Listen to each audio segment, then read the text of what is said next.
to get the thing. Ah! There you are. There you are.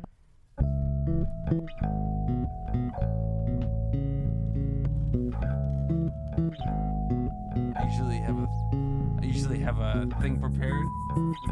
Not this time, buddy. Not this time. It's the Girthy Radio.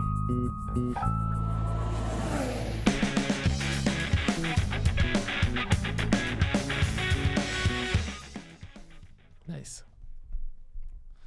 Doing things a little different today. Yeah. On the Flat Earth Fever Formula One podcast. Hello, everybody. And we got Dave here. Dave's here. Dave's here. Dave's here. Dave's here. Dave's here in lieu and in absence of Danny because he Yeah. still has got a family thing. His Yeah. family thing started on Friday. Yeah. And somehow it's still going. It's like a race weekend. He's got free practice. Yeah. He's got practice. Yeah. He's got got qualifying deal with and then the stewards. race. Yeah. Blue flag. Yeah, Blue flag. Danny's gotten blue flagged. Don't worry, guys. It will be business as usual starting next week or something. Australian Grand Prix, first race of the year. Dave, you're Holy here. moly. You're one of the guys that. Thank you, by the way. You've made F1 a Betty's, the thing that we do for every race weekend here at a bar in downtown Toronto. You've made it so much better by bringing the addition of live timing. It's super important.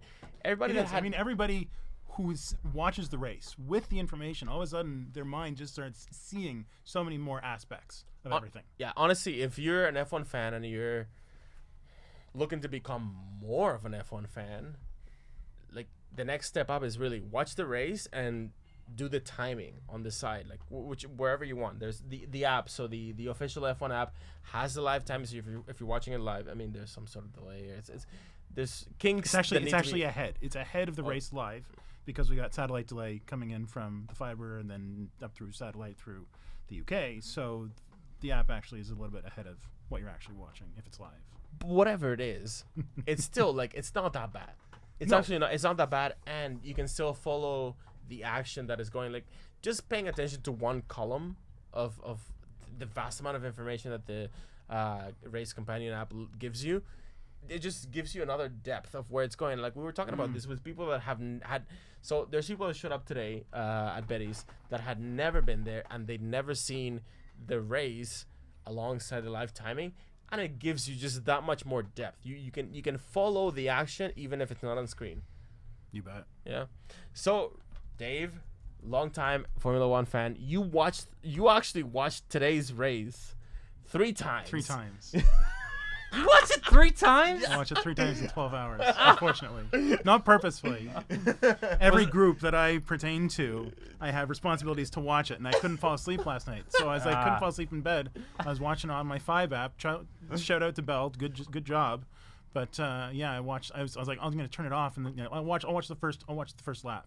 I'll watch the first 10 laps. Right. And then the pits started happening, and I'm like, okay, I can't turn it off. I can't fall asleep. What am I gonna do?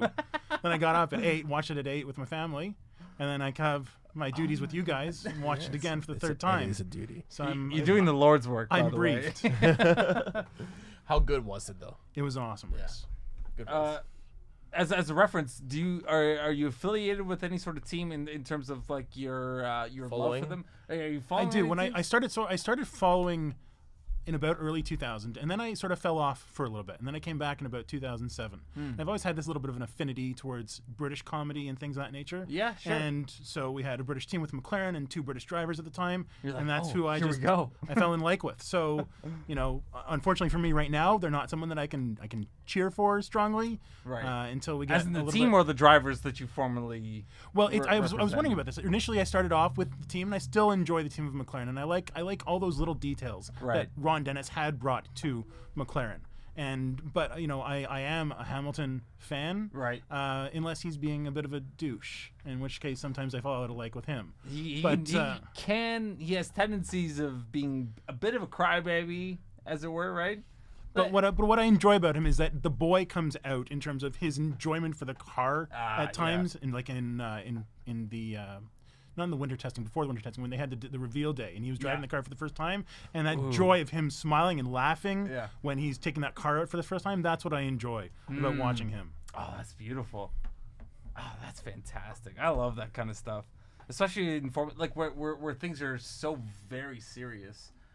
In terms of, because like there's so much money just like in starting the car alone, and if you can see that sort of excitement within the team or the driver at least, you're like, okay, there's some sort of honesty with that, right? Like it's pure, right? As opposed to like Kimi Räikkönen on any other day, and he's gonna sound exactly the same as he did the day before, and that's just something I can't. I think he's a phenomenal driver. I just can't. Well, Kimi did a good job today, but let's. did. Okay, wait, hang on a second. Before we even keep talking about, why are we not even talking about the best thing that happened this weekend? Ferrari's on top. Ferrari's back. Ferrari's back. Wait. Mike. Dave, can you please say after me? Repeat after me. Ferrari. Ferrari. It's back. Ferrari's back. Yeah. You can't roll the tongue. Get the fuck out of here. Ferrari. I can't do it properly. I would not survive Italy. Vettel, throughout testing, okay, people don't talk about this enough because Lewis Hamilton is probably a bigger expression of this, of like wearing your heart on your sleeve, like being like the guy that's really expressive about his emotions and shit. Lewis is the guy, right? But people don't see Vettel as that because Vettel didn't have much, I guess, of an opportunity to show that side of him. But he is. He can't hide. Extremely emotional. Yeah, very emotional. When he's upset, he can't hide it, and you can tell on his face. And at the same time, when he's happy, he can't hide it. And every single time that they interviewed him during preseason testing, he was like his mouth wanted to like have a smile, like he like had to stop himself. And now we know why. Come on, Ferrari, they were not sandbagging. They have the pace. They totally have the pace. Lewis, on tires that were what, like only 5 laps older than Vettel, or however many, on tires, same tires, 5 laps older than Vettel's. He tried, and he was within 2 seconds. At one point, he got like within 1 second. But as the tires started to wear off, it was 3, 4, 5, 6, 7 seconds behind. 7 seconds behind. That's not nothing. It's true, and I mean they've been talking about the Mercedes not being able to deal with traffic as well as the Ferrari has over the past 24 months. Yeah. Whenever Mercedes been ahead, they've stayed ahead in large part prior to this year. The thing is that if you're in Paiglo before he moved to Williams, whatever, every top F1 designer, freaking Newey, they've said it that one of the strategies to win Formula One is that if you know you're gonna be at the top, you design your car purely for speed, and don't give a crap at all about overtaking, because designing a car for overtaking purposes is a completely different beast. You have to deal with all kinds of wake and all kinds of like air coming out of the previous car. So if you have the luxury of designing a car that doesn't have to deal at all with overtaking, you'd go that route, and maybe that's what Mercedes were thinking.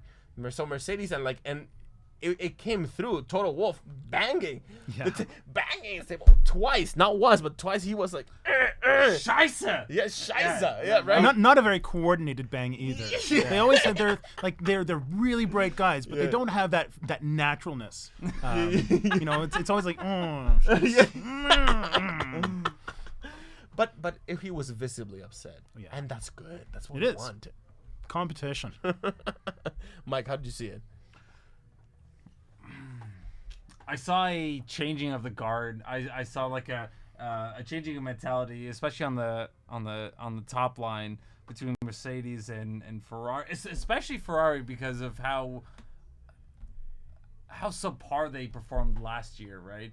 As in, like, everyone expects Ferrari to be on top. Yeah. Right? And they weren't last year. Like, they were like 3rd, 4th, 5th, DNF. You know, they were just following this line of just not performing very well. As like, you know, obviously Kimi Räikkönen and Vettel are phenomenal drivers. Actually, Kimi Räikkönen was the story last year, not Vettel. Yeah. But well, until he started yelling at people, right? Well, like, that was sort of the. so we were hanging out earlier with over there. We were watching the race, and Buddy, that apparently has huge experience in working with carbon fiber. He worked for Pratt and Whitney, Angus, yeah. He said that he went to Barcelona and like he saw a different Vettel. But here's the thing, though. What does that mean? Because when Vettel, and I guess he's kind of like Alonso in that way, but when he can smell the victory, when he can, when he knows that he has a chance, he latches onto that, like a freaking like a. Is it almost like a poker hand? It's like when you know you got pocket aces. Yeah, like, do you go for it? Yeah. You just do it, right? Yeah, he does exactly. So when Alonso's the same way. Like when Alonso knows that he has like right now Alonso doesn't have a chance to do it, but we saw it last year when he had a chance at points, you couldn't shake him off at all. Whereas if he knew that it wasn't gonna go his way, then Alonso just parked the car. Right, that's what happened last year. Vettel. Last year, we saw him like a bit like down on his luck, like sometimes like he'd feel like, oh, okay, like so I'm not gonna even like do great. I'm not gonna get to the podium. Then may as well not try. Now that he had that opportunity to go for the win, and thank goodness Ferrari got their strategy right this time. I don't know how they do this strategy, and I still think that like they probably just roll dice at the back in their little smoking booth, but. But whichever way they do this strategy, it worked it didn't work last year. It's working this year, and Vettel could smell that. Yeah. And he was there like I told you, like he was during the first 10 laps, you could get that feeling that Vettel was there, like just biting at Lewis's heels, right? Like a fish. Well, the first lap, if you didn't watch the first lap and you watched maybe like the 30th lap afterwards, a different story might have come out of that, because Lewis took off in that as soon as the green light came on, but he booked it. But he wasn't like by the 5th lap last year, you would have had a Lewis that was like 10 seconds ahead, and he was not. Yes. This year. Well, that's why the pace that Ferrari had seemed to be there. Yes. That he was holding up within the first 10 laps. Yeah. Vettel was staying in pace with Lewis. So they he was not pulling away at all. They weren't sandbagging during testing then. I don't think so. Right? It's not good for Formula One. Yeah. Ferrari is always good for Formula One. Ferrari brings so many people into the races, brings so much television coverage. For them not being able to compete over the past 4 or 5 years or more, it's been hurting the sport, that people have not been coming out to the same degree. Absolutely. Yeah. Absolutely.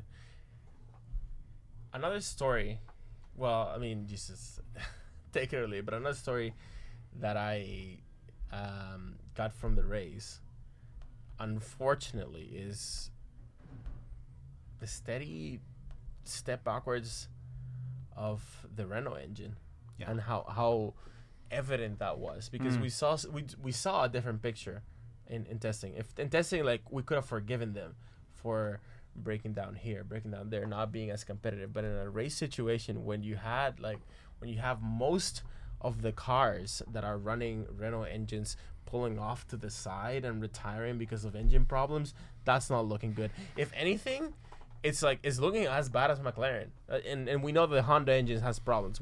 There's no need to like beat on a dead horse with the there's no need to like beat on the dead Honda horse, but Renault's there too. Renault is not as reliable. There were expectations that this season they were going to start bringing the game back up. Yeah. They were going to be within 30 horsepower of the Mercedes.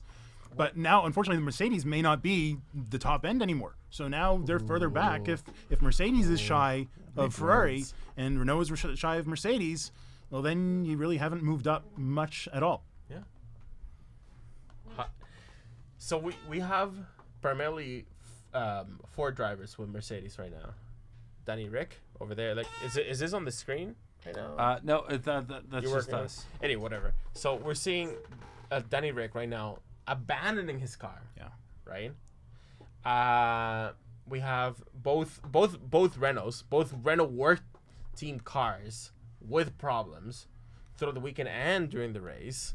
Max Verstappen, like, he wanted to fight, but he probably when he was fighting with Lewis during that one fight, he was probably giving it his all. He was probably like turn it up to 11, and he couldn't fend him off. Yeah, and I don't think it was so much the engine that was holding even Lewis up. I think it was the aero, and even Verstappen knew that he was not in competition with the Ferraris or the Mercedes. He was talking about that from before qualifying. He knew that 5th was his best hope for the most part. So what is that fair for the rest of the year? Like, because I know that we have two conflicting stories here. In the sense, we have a battle at the top that we're pretty much guaranteed right now with Mercedes and Ferrari. But then we have a midfield that may include anybody from Red Bull all the way down to Sauber, that they could be trading places throughout the year. Honestly, I mean, not necessarily that drastically. Yeah. Because the Sauber is going to start to drop off. You'll have Williams, you'll have Toro Rosso. The Renault will be in there.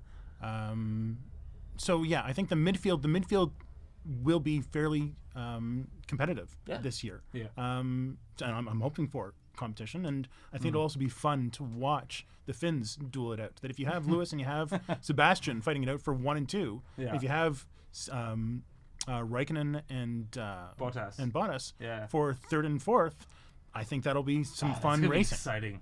Yeah, absolutely. I think one of the things you can see, like, the thing that kind of surprises me is how impactful or how prominent was Force India in this race. And then, like, just being present in the fact that... No, like, you're right. Like, you have the Mercedes, you got the Ferraris, you got a Williams. So here's what happened last year with Force India. One of the Toro Rossos. Yeah, you got the Toro Rossos right next to them.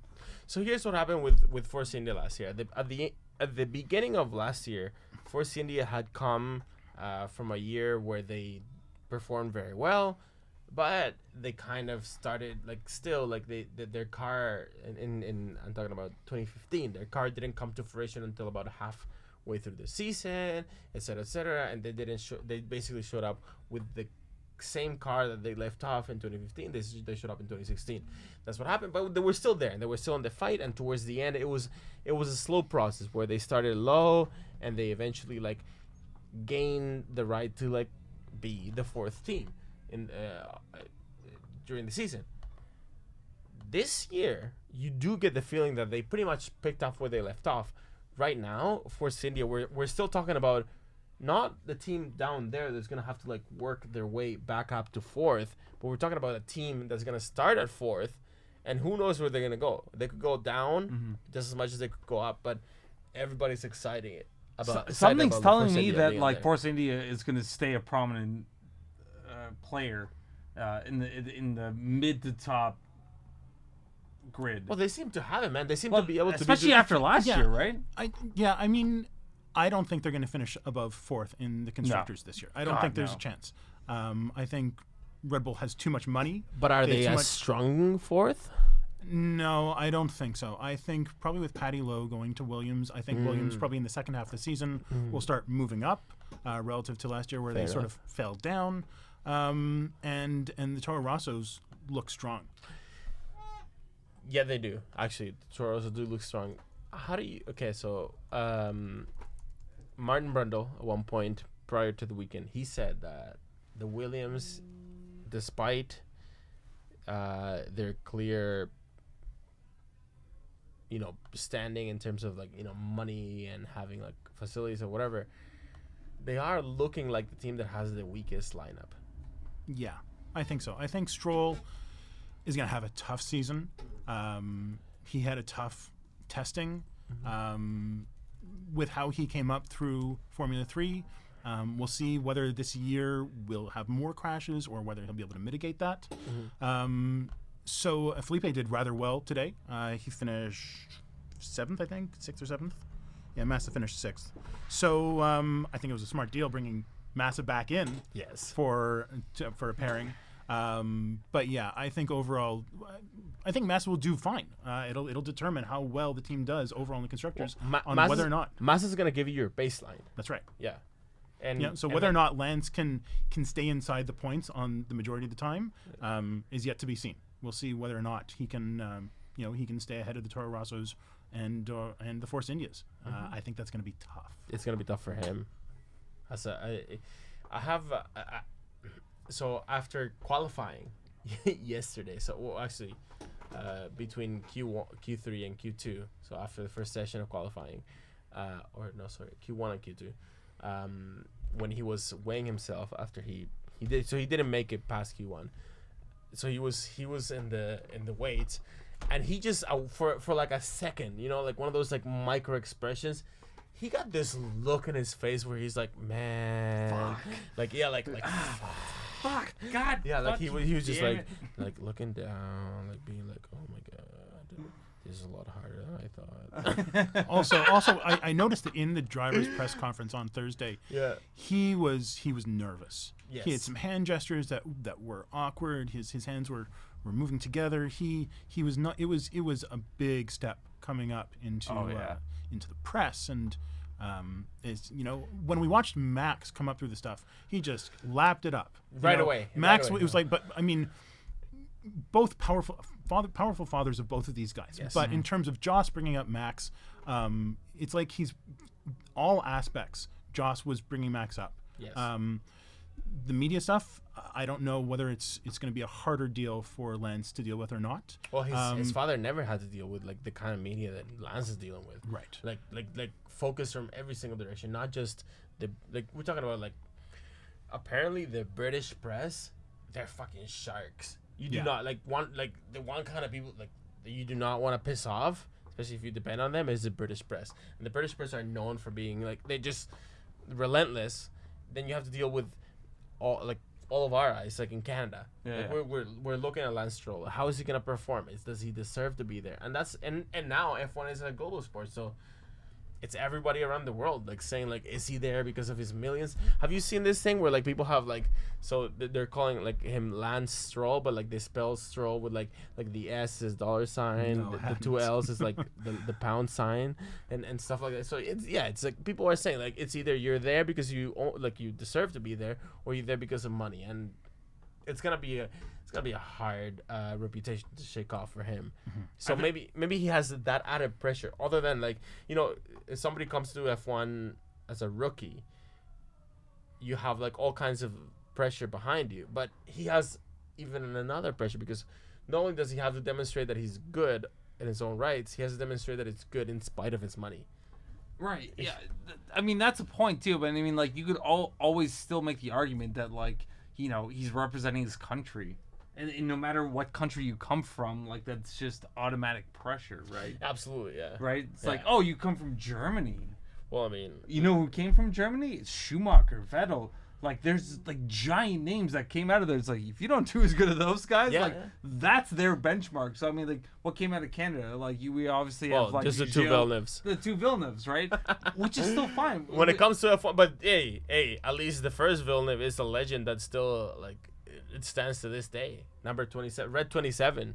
It still resonates in people's minds. I think a point that Dave was making was the comparison between Joss and Lawrence Stroll, and the influence on their children towards how they take media pressure. And I think Joss has way more to give to Verstappen. Because he's been there. He's been there. He's been in that actual environment of media pressure. Like, before, he's like, he's a businessman. Like, I mean, actually, TSN did an origin story on Lance. I think it was probably on Saturday. Yeah. So they had a half hour spot on talking about Lance and coming up through the ranks and the influence his father had on him. And his father wasn't just writing checks. Mm-hmm. Like, he was there. He was supporting him. He was there at all the races.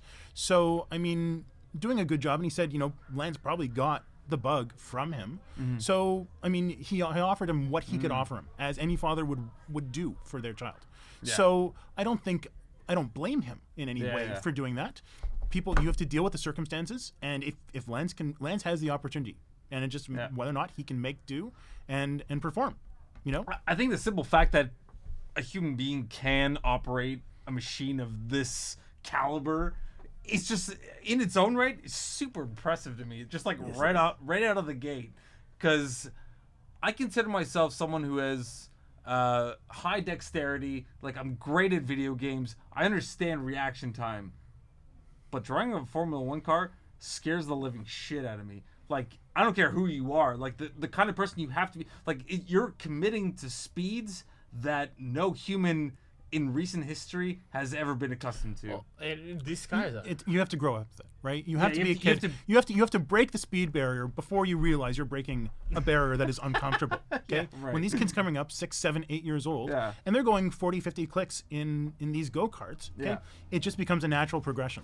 Okay, Yeah. and Lance had crashes in Formula 3, Yeah. so he's not averse to banging a wall if he has to do that to get to the speed that he needs to be at, because it doesn't matter if he's going to finish in 18th, who cares, right? He's not going to be, he needs to push himself and see if he can get to the level that he needs to be to have a long career in Formula 1. And if you don't, then he doesn't. Yeah. Okay, now for the benefit of all of our other listeners and viewers, let's step outside of the Lance Stroll topic and talk about as an introduction to the year, to 2017, to the new changes, to the new rules. It couldn't have been better. It couldn't have been a better like jump start to the year. I'm so pumped. I was pumped before. Obviously, I was pumped before I even watched qualifying or any of the practice sessions. But come on, now I'm just excited all throughout. Like, I can't wait. Like, why isn't China next weekend, right? Like, what's going on? 2 weekends from now. Yeah, right. No, but no. I'm excited. I'm excited about the future of F1. I'm just like, I haven't been this excited about F1 in general, really, for a long time. Well, you're a Ferrari fan. Full disclosure. I am. But it's good. I mean, people are getting tired of Mercedes just leading the pack. I mean, it was great. It was great that Rosberg could bring up his game to match Lewis, because prior to last year, a lot of people were unsure whether or not he could or not.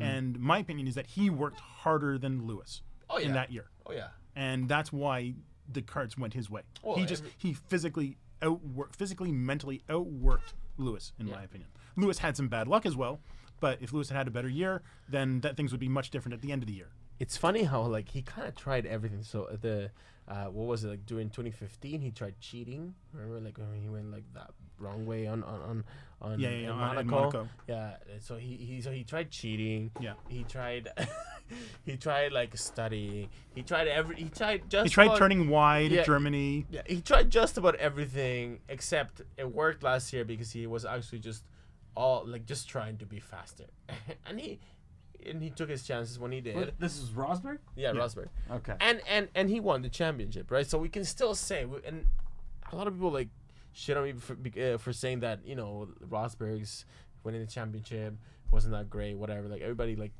especially at the end of last year, everybody was like, oh my god, I can't believe Rosberg actually won, whatever. I'm saying, listen, if you're still a driver that can win a championship without necessarily being like the best driver just on talent alone, that's good. That should be welcome, because that will like it'll just give people more of an incentive. Like if you're a great driver out there, you used to know about F1 and you used to like realize whether or not you were good at F1 by participating in non-championship F1 races, which there were a lot of. They would come to pretty much at one point during the history of F1, all of the races that they hosted outside of Europe were non-championship races, and they just specifically came to places like Argentina, North America, just to see if there was anybody that was good enough to compete with the big boys in F1. There's none of that going on anymore. So if you want to be, if you want to like actually like come and like prove your worth in F1, you have to be in F1. And I think that Nico did it last year in a way that like he came to F1 through like, you know, the traditional ways and whatever, and he proved that you didn't have to be the all-out, flat-out best driver in the grid to win a championship. And the fact that you can still do that, that to me means a lot for the sport itself. The fact that somebody can still come, and not just by showing up and being, you know, if we're talking about things like so Greco-Roman wrestling got retired. I know. It's a big outside of but Greco-Roman wrestling got retired from the Olympics last year. There's no more, right? Like there's in the Olympics. Yeah. Did you know that? Yeah. There's no more wrestling. So in the Olympics, there's no more wrestling because it basically came up to be like a sport that nobody watched because it just came down to like who was the biggest guy. The biggest guy just won every single time. If the biggest guy in F1, so to speak, if the most talented guy just won every single guy, then it wouldn't be a championship. It wouldn't be a championship worth watching. The fact that you still have these upsets in F1 make it worth it. I don't know. It might be an unpopular. I think that's a great point. I think it's an unpopular opinion. I think a lot of people are Lewis Hamilton fans out there. Hamilton secret fans. Yeah, there are some out there. No, but it also leaves the door open for like anybody out there that thinks that they might not. But I mean, if you look at the Lewis Hamilton Yeah. journey, right? His dad, again, another father making good. Okay, 4 jobs, right? Motorsport racing is expensive. Yes. Unfortunately, more so than just having talent, you have to convince someone to get you through the ranks. Right. And if you can't, then even as much as talent you have, you're not going to get the opportunity. At some level, you won't get the opportunity. Right. So,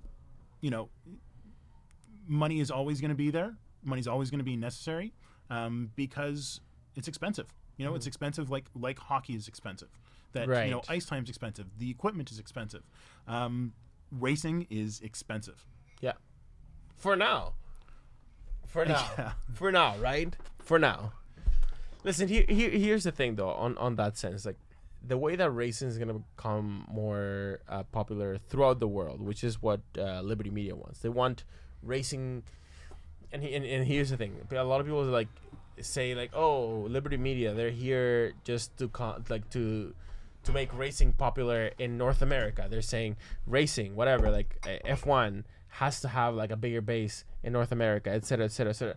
No, I think that the way that they're looking at it, rightfully so, is that racing has to be big everywhere. F1 has to be big everywhere. And the way that that's going to change is by making the little elements that we can make more affordable, more easier, not necessarily affordable, but easier to reach, more crowd friendly. Anything that we can do and anything that the sport can do to make it easier to approach. And if that's the way of video games and the way that like, and this is a big part that Sean Bratches... That is definitely a way Right. that you can alleviate costs. That there is the situation where they're bringing up people through the sim racing leagues. Yes. I'm doing an Mike, awful what job, the fuck guys. are you? I'm What? You the- had no, one no, no, job, no, Mike. Jesus You had one Christ! job. No, I want to show this. Like this is the, That's not that this bad. This is the quote unquote pint that Mike just poured. Hey, you can hold on to that. I'm gonna pour the next time.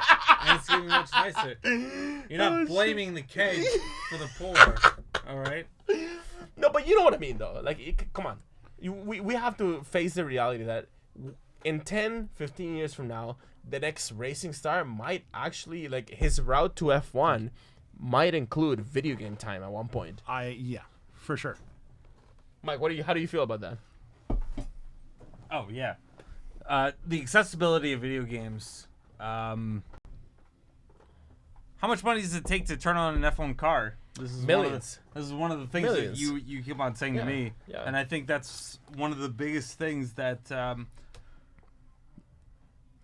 if you want better drivers in your cars, it's better to have more people trying out for the cars that are going to be driving, right?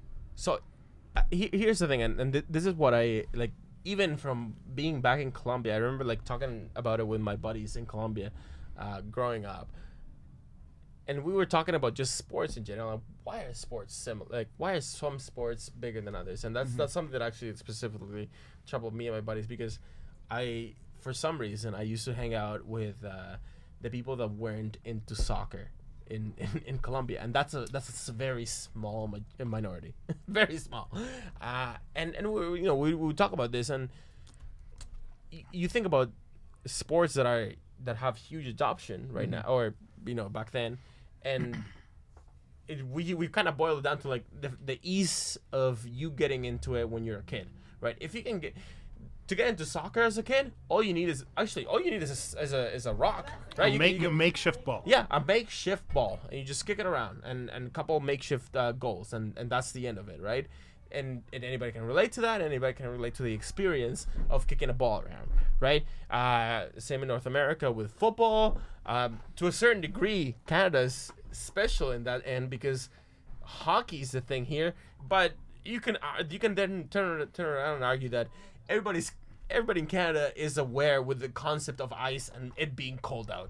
So we're all on the same page there. We're conditioned to the idea of things being slippery. Right, yeah, right. So it kind of has to you kind of have to grow in it. And right now that's why we're seeing, and to me, like, honestly, the fact that we're seeing people like Verstappen and Lance Stroll, the fact that these are great drivers. Well, I'm not saying Is there not like a neurological stance on this as well? Where you have like, to grow up with it. Like when you do that, you're reinforcing the idea that like, no, you just react this way because you've been doing it. Absolutely. And those get reinforced, especially when you're young, right? I'm not. That's why I'm so good at Sonic 2.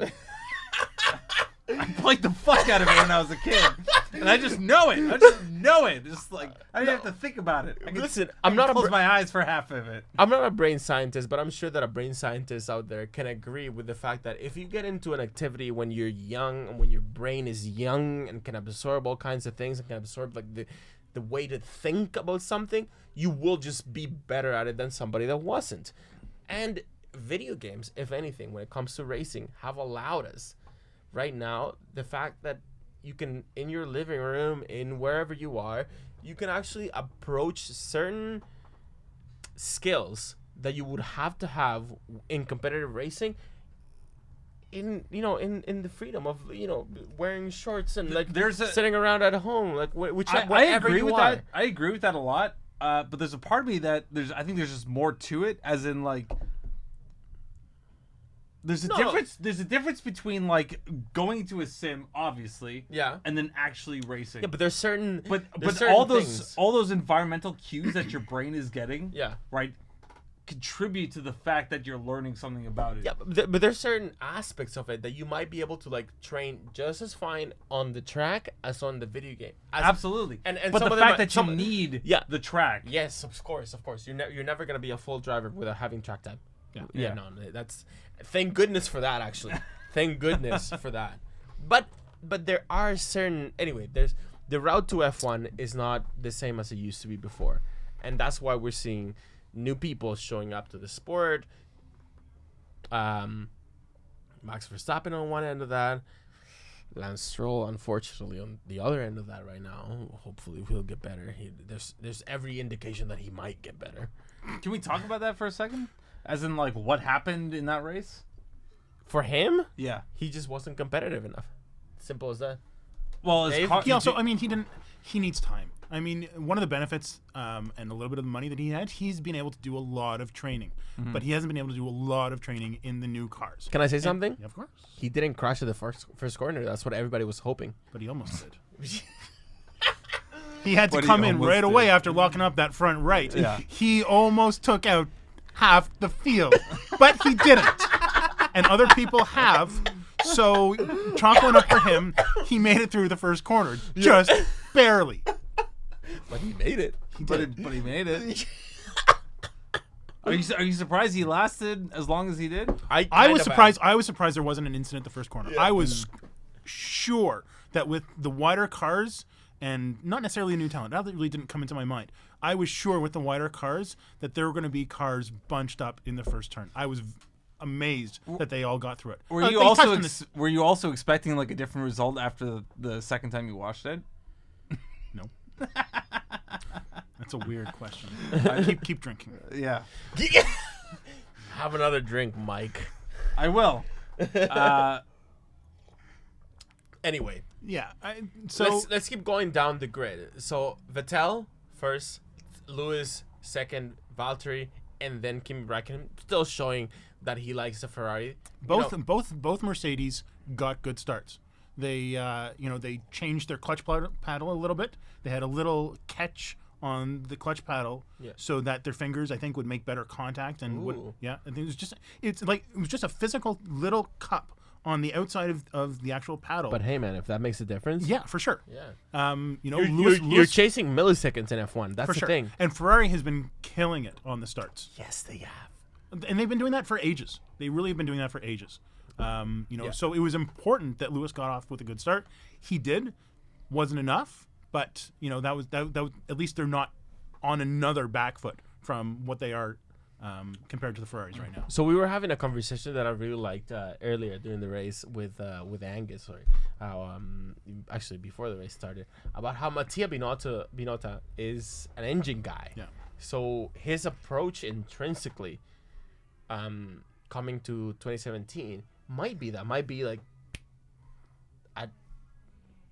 Actually, I guess I'm like talking about a different situation, but he's coming from the engine world and how the different approaches that we might see throughout the year develop. Like then we'll see like how much does that. So we were saying that throughout the year, if the Ferrari actually underperforms as time goes on, then we'll know whether the influence of the car was from James Allison. He's an engine guy, but I mean, when we're looking back at Renault last year, or the year before, and with Red Bull, and saying how much of a delay there is to making changes to the power unit, that aero changes can be made very quickly, engine changes cannot. So if you focus on, according to Adrian Newey, at least, an engine. An engine upgrade that will give you a 1% performance boost is a lot easier to attain than the same performance boost on aero. So for aero, for that 1% performance boost on aero, this is Adrian Newey. He said you have to work harder when it comes to aero. That's his view anyway. Okay. That's what he did. That's what he said like during one of like the TED Notebooks thing. He didn't have a very good day, did he? No. No, but that's kind of what he was talking about. He was saying that sometimes you just want to go after you want to be measured. He was kind of excusing the fact that the Red Bull car didn't look as aggressive as the Ferrari or the Mercedes, and he said, listen, sometimes with an engine 1% gain will give you 3 seconds or whatever. Aero to get that much performance, it's just gonna take a lot more work. But yeah, okay. But I mean, but in terms of, you can put in more people on aero, you can put in more people in the engine, but in terms of, from what we saw with Renault last year, the amount of time to modify the engine or the ICU seems to be longer, and you can see that with Honda as well, that they have as much money as they want to throw at it now. They haven't been able to do things, so. Getting it seems like Marchione, who wanted to go towards the power unit and put in the structure in Ferrari to lean that way, the aero on the Ferrari has been doing, from what we can see, has been great as well. So they're not definitely lacking in that part. But being able to say they can focus just on the aero and they'll make it up, you can't. You have to have the strong ICU, otherwise the aero isn't going to matter. Okay, you can't push through the air if you don't have the engine to push you through the air. Who impressed you today? Let's leave qualifying aside, because I have a thing about qualifying in Australia just now, because qualifying may have not been representative at all, because teams were looking to set their cars up for a Friday that they knew was going to be a lot warmer. Well, but who impressed you today? On the backside of the field, Giovinazzi, I thought it was incredible how well he did with the lack of time he had in the car. I mean, if you compare him to Lance Stroll, okay, he seemed to be more confident in the car after an hour on free practice 3 than Lance Stroll necessarily was.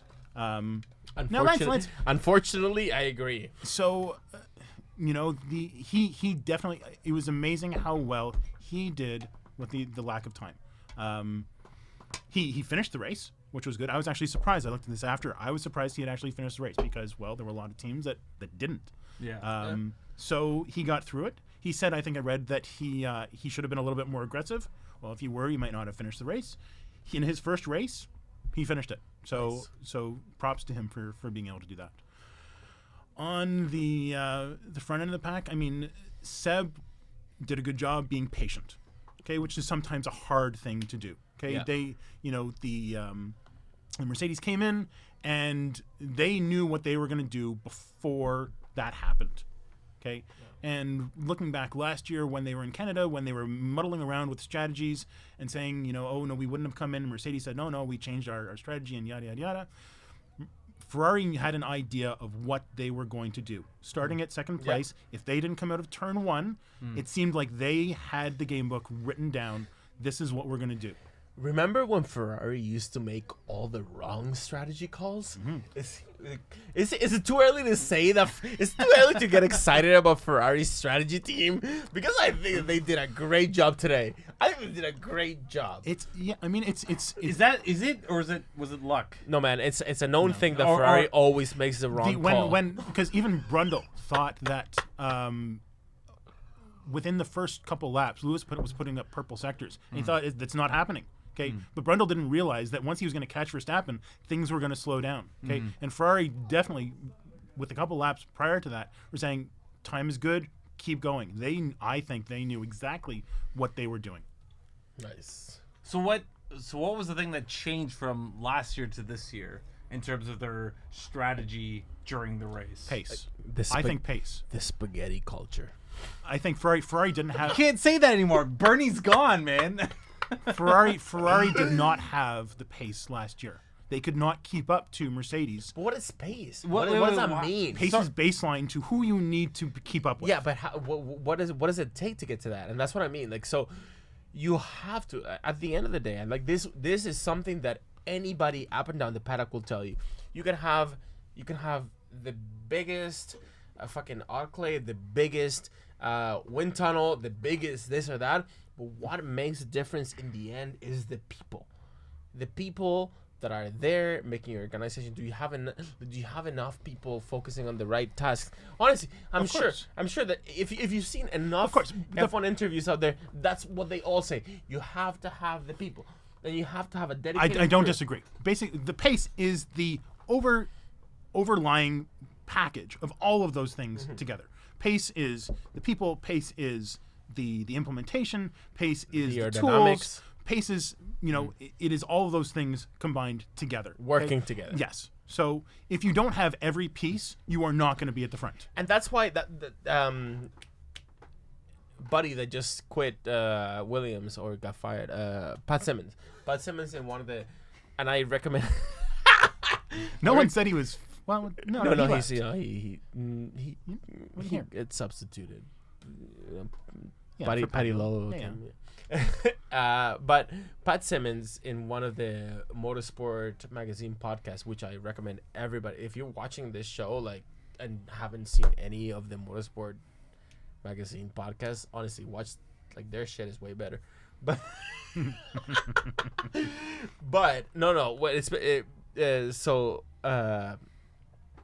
Pat Simmons had a podcast there, and he basically said, listen, what's the difference in between Mercedes and you guys? Somebody asked him, what's the difference in between Mercedes and you guys? He said, I can give you 265,000 reasons, each one costing a pound. And that's the thing. He's like it's because in modern day F1, it's not about the big idea. It's not about coming up with a big revolutionary thing. No, it's about how much time can you spend on making this little section of the car just that fraction of a millisecond faster. And once you add it all up, that's where you get a fast car. That's where you have a difference in between. Usually. Yeah, right. Yeah, you will have brilliance like an F duct or something along those lines, right, or a blown diffuser where everyone's like, we got to do that now because, they're just killing us in the corners. So, most of the time. Sorry, I wasn't going to say anything really important, but it's the micro advantages, right? I follow a lot of esports, and these guys, in terms of their overall strategy, are looking at the things that the smallest parts of their strategy and making them more efficient. As in, you're doing the wrong thing here, make it more efficient for the rest of your team, and therefore the rest of the team will benefit from it. right? And F1 being the thing that the driver and the car are the focal point of it all, right? That's what you're all working towards to make more efficient and better and faster, right? And so the more time you have to spend and the more money you get to spend on those parts or that labor or that anything, it makes it faster. It just will, right? Yeah. The more money you'll win. Well, but hopefully that's not the case anymore going forward. I think that's something that Was that a Chase Carey thing? Yeah, I think that's a thing that Liberty Media wants to work on. The fact that that having the most money doesn't mean winning, because then it's easy. Then it just then it turns into a competition of like who can get the most money. I don't think Formula One will ever be about just the money. I mean, going back, you look at Toyota. Toyota had the money and did not do it. Yeah, it's true. And Honda has lots of money. And where are they now? Where are they today? 11? Where are they? Actually, where are they? 11th? No. They didn't. Yeah. Oh no. What did? If Alonso 13th. Yeah. you know what? 'cause Listen, Alonso Alonso did a great job and he overdrove the car, but that's what we were all expecting. If we're trust me, I'm an Alonso fan. I love him to death. I think that he's the best driver in the grid by far. Like, just coming clean with you guys, but he got to 13th due to his like skill alone. There's nothing that the Honda could have done would have gotten him to there. He got there because he could, right? Like he could get to 13th. He not quite in the points. He got there. That's the best that he could have done. That's the best. That was Alonso giving it all on the track, and it's sad that we couldn't see that at the top. It's sad that we can't still see in this day and age in F1 a driver that's performing at the top, not only of like his career, but at the top of like the greater pantheon of F1 drivers, to be up there. And that's what Lewis was talking about. Like, did you see the Wednesday press conference with the drivers? And Lewis was like, somebody asked something to Lewis, I forget who it was, but they were like, oh, Lewis, this isn't that, like, oh, isn't it great, like F1, whatever. And Lewis just completely turned around and said, like, listen, this isn't that, like, F1 might be great right now, but what we all want is for Fernando to have a good car, because everybody knows that He's a great it's sad, driver. and that's another story that I think that came out of the race. It is, you can't hide it anymore. Honda is in trouble, McLaren is in trouble, and it's hard. It hurts. It's like they're not just in trouble, like a little bit of trouble. They're in big trouble. They're in big trouble. And they have been for a long time, right? Yeah, but the last how? 3 Like years. who? Like, yes, right. So we thought, as Alonso fans, we thought, whoever is an Alonso fan out there, we thought that it was gonna be a progression. Like, eventually you start down here, and that's fine. You put up with it, and then the next year maybe they're still like roughening or like ironing some kinks out. But We thought this year was going to be the year. 2017, Alonso's still like scrapping for points, like showing off good performances out there, like over, like completely humiliating his teammate, but still only making it to that, like not even to the points. That pains. Where did he get last year? Didn't even finish. Yeah, no, man, no, it's embarrassing. It's embarrassing for him, and it's embarrassing for everybody. But I have a thing. So for now, I think Alonso right now realizes that Honda is not going to turn around. But he, like, if you listen to him during the press conference, he actually said something that was very telling. He basically said that he wasn't going to be retiring for another 2 years. He's like, I'm still going to be here for 2 more years. What does that mean? That means that he'll be here for this year, and then he might be here for next year when the Mercedes contract opens and the Ferrari contract opens. Yeah. Dave, what would you think of an Alonso coming back to Ferrari? Oh wow, that's not where I thought you were going with this. No. I thought you were talking about Alonso going back to, well, not going back to, but going to Mercedes and No, having fuck that. a pairing against Lewis against Alonso. No. Okay. How about Alonso versus Vettel in the same car? Can you afford to have two hotheads? I think there's something in Seb's contract that would veto that. I don't think he would let it happen. I think Seb Fair has to enough. be That's Seb fair. has That's to fair. be happy. I think that was one of the conditions that Seb drove, that he's a number one driver and he has the right to pass on anyone coming through. And okay, so here's the deal. See, I was laughing because Mike was very confused about last year. So Alonso had an accident in testing in last year. Well, he didn't race. Van 2015. Doren ran. Oh no, was it? Yeah, Van Doren ran. Got into the points.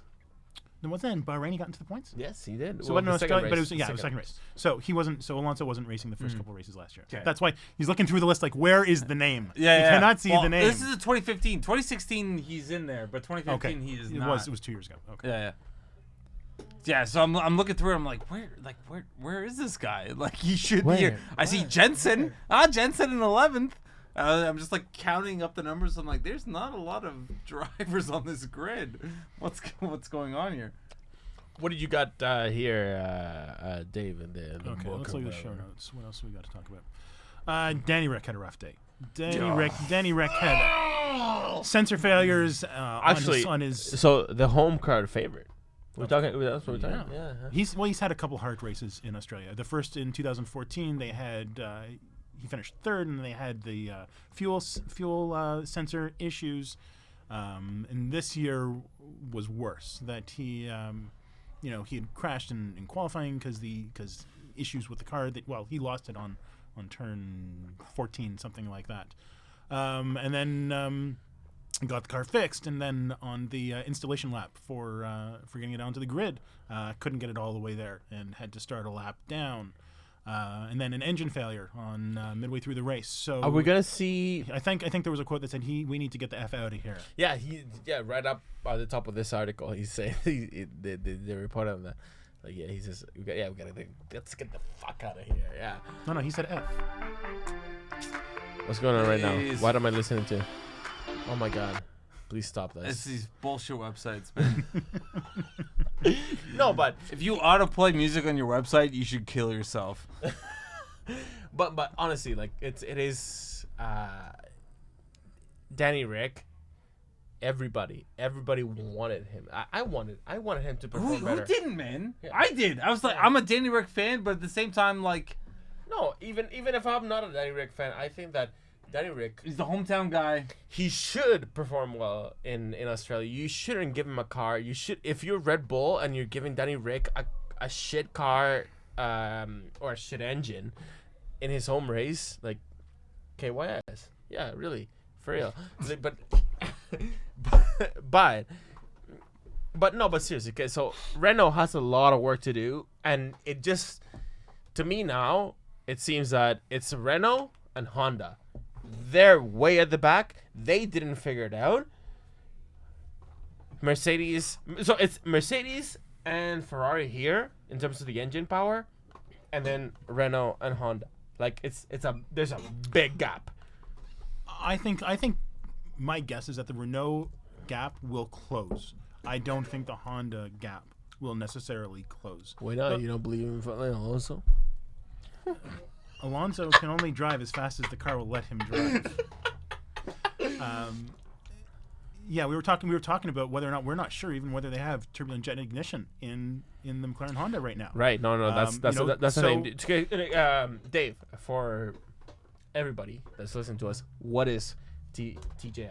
Okay, so basically, as my understanding is that they have two sections of the cylinder. They have a pre-filled section, and then they have the larger section. This is inside the internal combustion Yeah. engine. So they in this smaller section, that's where the spark plug ignites the fuel. Okay, and then it goes through some secondary chambers and hits the main cylinder of fuel in the middle of the cylinder. So rather than getting a top-down flame that burns not naturally, you get a center combustion. Then everything goes much quicker, much more efficiently, and you get more juice out of that. Now, there is a thing to consider with all this. You do get more juice, and in terms of So there's certain things that you can do to an engine from an electrical way. Like so most spark plugs right now, in terms of being governed by like an electrical process for them to spark, they're mostly electrical when it comes to F1 now. Like there's like the ECU controls when the spark plugs go, and they're it's very effective. But there's certain things that you can do to a car mechanically now, or to an engine, to an internal combustion engine now, that they haven't done right now. In terms of that, like like electrically or whatever. But if you want to go like the full mechanical route to like extract the most performance that they can right now, one of the strategies is to go and do the turbojet ignition.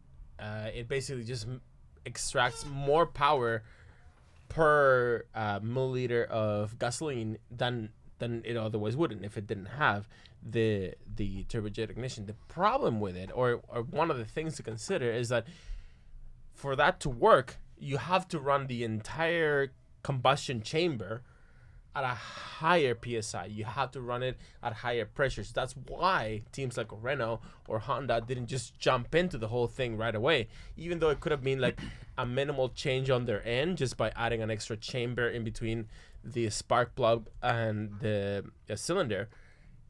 They didn't do it right away because you have to make sure that the whole thing can run at higher pressures. That's what Renault might be struggling with, or part of it.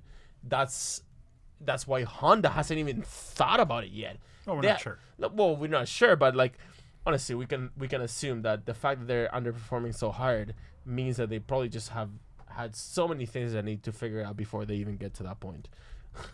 Very right? possible. Like Yeah. But you know what I mean? Like you can't just jump into this TJI. You have to like do your homework before. Yep. Anyway. Anyways, it was a bad day for Danny Rick. Yeah. Going forward, I think that a team that I want to watch, only because I have like a soft spot for them, is Sauber. Yeah. They did well this race. It's undeniable that after Spain, they're probably gonna start like to taper off the same way that Toro Rosso did last year, because they were running the 1-year-old Ferrari engine, which is what Toro Rosso is. But I think that Toro Rosso, if they can withstand this year, they're gonna be actually like doing like good things next year. Mm-hmm. How did you see Sauber? So actually, let's talk about Sauber and Toro Rosso. You didn't see a lot of them during the race. Where did Sauber finish in? So we have Ericsson fell out. Mm-hmm. 12th. Yeah, Giovinazzi. No, Giovinazzi was replacing. Oh yeah, no, he replaced Verline. Yeah, I don't know. I don't know. I didn't see much of them during the race, so can't unfortunately comment too much on Sauber. I'd say that Sauber, they did what they were supposed to do. They were there, they were present. I think that we're gonna see a strong Sauber team next year. Whatever deals come out, I don't think they're gonna stick to the Ferrari engine, because they were given a shit deal from Ferrari. They were given the last year's engine, the same Toro Rosso deal. We were talking earlier about maybe a secretive deal that Sauber has with Mercedes. Oh, because of drivers. Well, I don't know. Hard to say. I don't have the insight. Let us know if you do. But it's all about speculation in this show. Wild speculation. So I have a question. Like as if a total noob would ask it, and it seems to me that it's more a race of engine suppliers than it is anything else. As in, like, I'm looking at this and I see Ferrari, Mercedes, Ferrari, Tag Heuer, Mercedes, Mercedes, which is Renault. And that's what it's more about than the actual teams. Trust me, correct me if I'm wrong. In terms of the idea, in terms of the pecking order, it does seem to be that it is this year, at least at this point, an engine formula. Yeah. Right. Yeah, it's an engine formula, and that's we have that's the whole point, right? Yeah, and we have, for the first time in a while, a Mercedes and the Ferrari engine very, very evenly matched. I think the only reason, honestly, and this might change for China, and I'm actually expecting a completely different result in China, because I think that the Mercedes teams didn't expect Ferrari to be this competitive, so they just didn't gear their engines to be as competitive as it should have been. Or could have. Like, what does that mean though? Like, they didn't gear it to be as competitive, as in, like, they didn't put as much work as they could have. There's a million different variables that you could change in these engines, and you could actually choose to make the engine because in lieu of reliability, because they have to have. But to put pride before all, like, no. But okay, see, Dan. Is the way the Ferrari would think about it. Right. That is not the way the Mercedes would think about it. And at least in my experience, Mercedes, at least the team Mercedes, seems to think things through a little more, and they would have thought about like the longer term strategy. So they wouldn't have, like, instead of like wasting an engine, they would have been like, if they thought that the thing was in the bag, if they thought that, oh, whatever, like from the performance that we've seen during testing, we know we have an engine that can perform this and this and this and this way and this and this and this parameter. Don't worry, we don't even need to like do anything. Don't worry, we're gonna win the race. They would forfeit a race. Then they would have set up their engine a different way, right? But I think that they just didn't expect Ferrari to be as strong. I don't think anyone did, to be totally honest. I know that next race they're going to be hedging for that 100%. Every single thing that Mercedes is going to do, especially the works team, every single thing that they're going to bring to the track is going to be to like bring more boost to the engine, because that's how they think that Ferrari's going to want to beat them. And it might happen. It might just be that now that they smarten up, we might see like a Mercedes leading practice, qualifying, and the race in China, but Bahrain might be different. The third race might be different, because then it might just be like a real shootout. Again, I'm just saying Ferrari might just not be as strong next race, but they will be the race after. I don't know. I don't think Mercedes was going into this blind. Lewis thought that Ferrari was going to be the people to catch. I don't know if Mercedes had the strategy today. I don't think.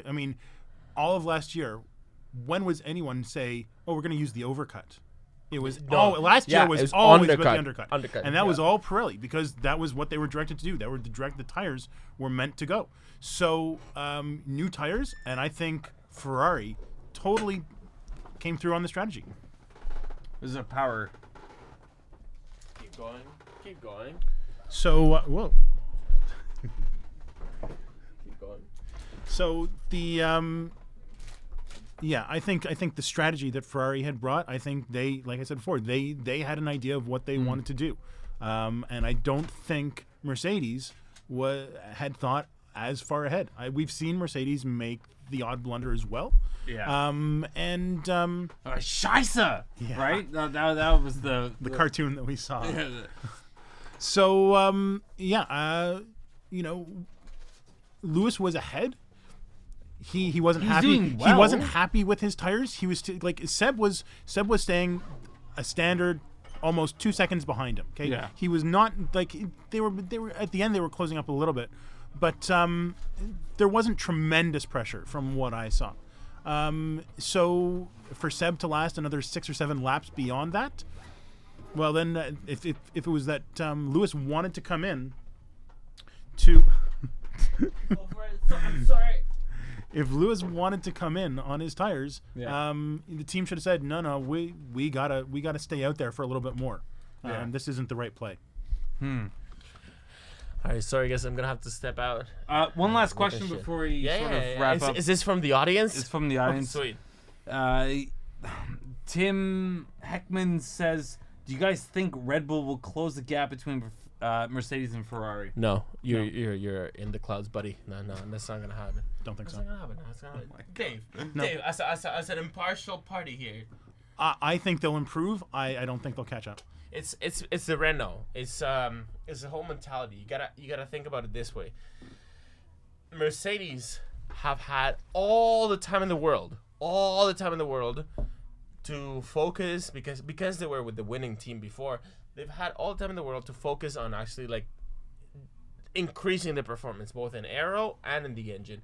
Ferrari, they knew that they needed to catch up in terms of the engine power last year and the year before. They knew that, and they devoted a lot of the development money into that. Mattia Binotto, the fact that he became eventually like the technical director, that speaks loudly. So that's why Ferrari made it that far. Renault, they haven't shown that they were actually serious about like spending enough money to really catch up. So I don't think that Red Bull, because they have a Renault engine, sorry, it's just not looking. It's not looking like it. Yeah. To me, it's not. If I had to bet any money on Red Bull, like I'd be asking for it back right now. Gonna wrap it up. I think we have to wrap it up. I have to run. Yeah. I think because I have to make sure that I can get it out. Sorry, guys. Are you guys cool with me leaving right now? Yeah. Just Well, I'm just ending? gonna do the outro. Thanks everyone for watching, and we're gonna see you next week again. We'll talk to the boys. We'll find us on Twitter, and we'll let you know exactly what's happening with the podcast, and we'll get it going. Oh my God. Take care, everyone. Yeah. I have to make sure I can get into your building. No, you're fine. Okay.